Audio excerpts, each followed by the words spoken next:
Israel mengolah tanah yang diidamkan.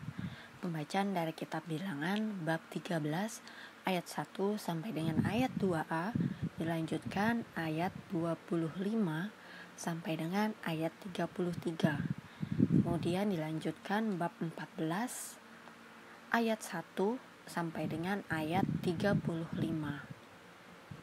Tuhan berfirman kepada Musa, "Suruhlah beberapa orang mengintai tanah Kanaan yang akan kuberikan kepada orang Israel. Dari setiap suku nenek moyang mereka haruslah kau suruh seorang, semuanya pemimpin-pemimpin di antara mereka. Sesudah lewat 40 hari pulanglah mereka dari pengintaian itu, dan langsung datang kepada Musa, Harun dan segenap umat Israel di Kadesh, di padang gurun Paran. Mereka membawa pulang kabar kepada keduanya dan kepada segenap umat itu, dan memperlihatkan kepada sekaliannya hasil negeri itu. Mereka menceritakan kepadanya, 'Kami sudah masuk ke negeri kemana kau suruh kami, dan memang negeri itu berlimpah-limpah susu dan madunya, dan inilah hasilnya. Hanya bangsa yang diam di negeri itu kuat-kuat, dan kota-kotanya berkubu dan sangat besar. Juga keturunan Enak telah kami lihat di sana. Orang Amalek diam di tanah Negeb, orang Het, orang Yebus, dan orang Amori diam di pegunungan. Orang Kanaan diam sepanjang laut dan sepanjang tepi sungai Yordan.' Kemudian Kaleb mencoba menenteramkan hati bangsa itu di hadapan Musa. Katanya, 'Tidak, kita akan maju dan menduduki negeri itu, sebab kita pasti akan mengalahkannya.'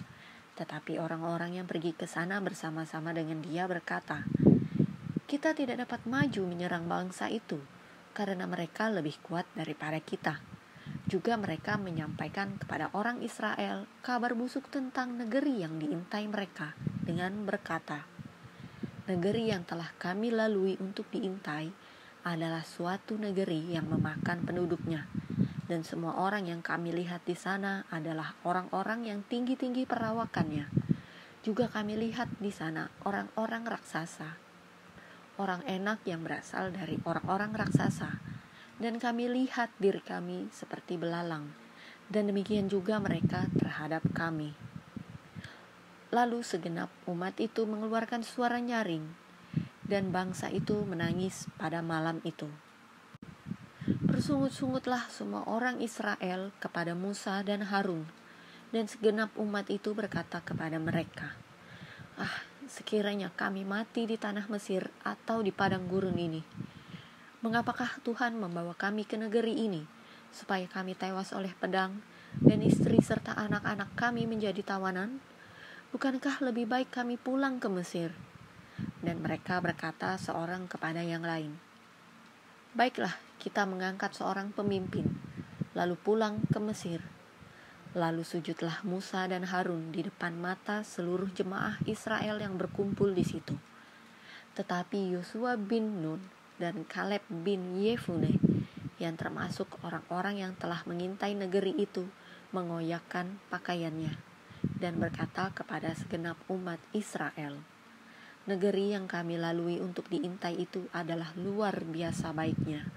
Jika Tuhan berkenan kepada kita, maka Ia akan membawa kita masuk ke negeri itu dan akan memberikannya kepada kita, suatu negeri yang berlimpah-limpah susu dan madunya. Hanya janganlah memberontak kepada Tuhan, dan janganlah takut kepada bangsa negeri itu, sebab mereka akan kita telan habis. Yang melindungi mereka sudah meninggalkan mereka, sedang Tuhan menyertai kita. Janganlah takut kepada mereka.' Lalu segenap umat itu mengancam hendak melontari kedua orang itu dengan batu. Tetapi tampaklah kemuliaan Tuhan di kemah pertemuan kepada semua orang Israel. Tuhan berfirman kepada Musa, 'Berapa lama lagi bangsa ini menista aku, dan berapa lama lagi mereka tidak mau percaya kepadaku, sekalipun sudah ada segala tanda mujizat yang kulakukan di tengah-tengah mereka? Aku akan memukul mereka dengan penyakit sampar dan melenyapkan mereka. Tetapi engkau akan kubuat menjadi bangsa yang lebih besar dan lebih kuat daripada mereka. Lalu berkatalah Musa kepada Tuhan, jikalau hal itu kedengaran kepada orang Mesir, padahal engkau telah menuntun bangsa ini dengan kekuatanmu dari tengah-tengah mereka, mereka akan bercerita kepada penduduk negeri ini yang telah mendengar bahwa engkau, Tuhan, ada di tengah-tengah bangsa ini, dan bahwa engkau, Tuhan, menampakkan dirimu kepada mereka dengan berhadapan muka, waktu awanmu berdiri di atas mereka, dan waktu engkau berjalan mendahului mereka di dalam tiang awan pada waktu siang, dan di malam tiang api pada waktu malam. Jadi jikalau engkau membunuh bangsa ini sampai habis, maka bangsa-bangsa yang mendengar kabar tentang engkau itu nanti berkata, oleh karena Tuhan tidak berkuasa membawa bangsa ini masuk ke negeri yang dijanjikannya dengan bersumpah kepada mereka, maka ia menyembelih mereka di padang gurun. Jadi sekarang, biarlah kiranya kekuatan Tuhan itu nyata kebesarannya, seperti yang kau firmankan. Tuhan itu berpanjangan sabar dan kasih setianya berlimpah-limpah. Ia mengampuni kesalahan dan pelanggaran, tetapi sekali-kali tidak membebaskan orang yang bersalah dari hukuman. Bahkan ia membalaskan kesalahan bapa kepada anak-anaknya, kepada keturunan yang ketiga dan keempat. Ampunilah kiranya kesalahan bangsa ini, sesuai dengan kebesaran kasih setiamu, seperti engkau telah mengampuni bangsa ini, mulai dari Mesir sampai kemari. Berfirmanlah Tuhan, aku mengampuninya sesuai dengan permintaanmu. Hanya demi aku yang hidup dan kemuliaan Tuhan memenuhi seluruh bumi.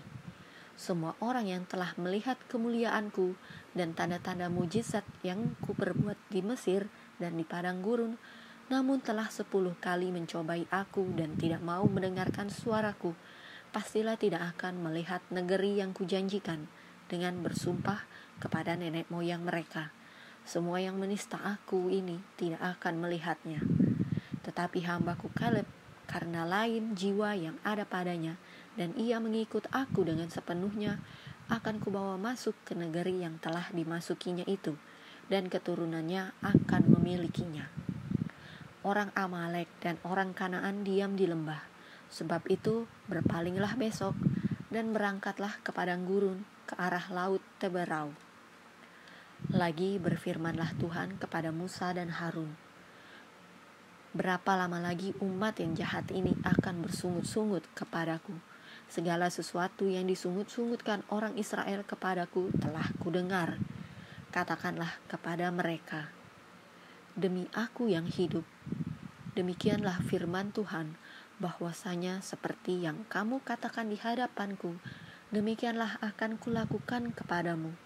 Di padang gurun ini, bangkai-bangkaimu akan berhantaran, yakni semua orang di antara kamu yang dicatat, semua tanpa terkecuali yang berumur 20 tahun ke atas, karena kamu telah bersungut-sungut kepadaku, bahwasanya kamu ini tidak akan masuk ke negeri yang dengan mengangkat sumpah telah kujanjikan akan kuberi kamu diami, kecuali Kaleb bin Yefune dan Yosua bin Nun. Tentang anak-anakmu yang telah kamu katakan, mereka akan menjadi tawanan. Merekalah yang akan kubawa masuk, supaya mereka mengenal negeri yang telah kamu hinakan itu.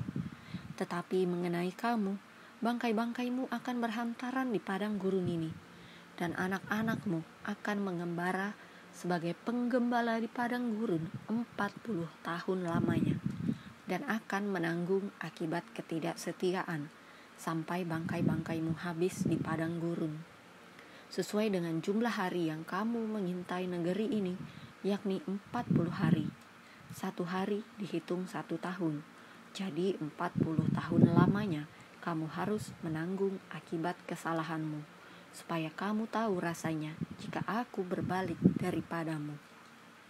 Aku, Tuhan, yang berkata demikian.